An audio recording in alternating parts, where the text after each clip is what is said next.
বৃদ্ধাশ্রম থেকে ফোন এলো। মায়ের আবদার। হ্যালো, তানজিম বলছেন? জি বলুন। আমি মিলেনিয়াম ওল্ডহাম থেকে বলছি। আপনার মা আপনাকে শেষবারের মতো একবার দেখতে চান। ঠিক আছে, আমি আসছি।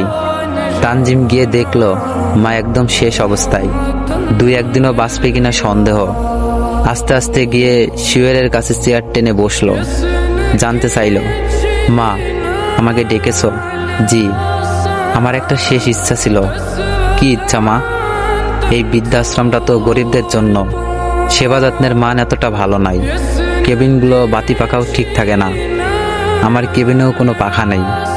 আজ অনেক দিন হলো, গরমে খুবই কষ্ট লাগতো। কই, তুমি তো কখনো বলনি। ফোন করেছিলাম অনেকবার, কেউ ফোন ধরেনি। একবার ধরেছিল কেউ একজন, আমার গলার স্বর পেয়ে রিসিভ রেখে দিয়েছে। তুই এই কেবিনে একটা ফ্যান লাগিয়ে দিতে পারবি? অবশ্যই পারবো, কিন্তু আজ 20 বছর ধরে এখানে আসো, কখনো তো কিছুই চাওনি, এখন কেন চাচ্ছ?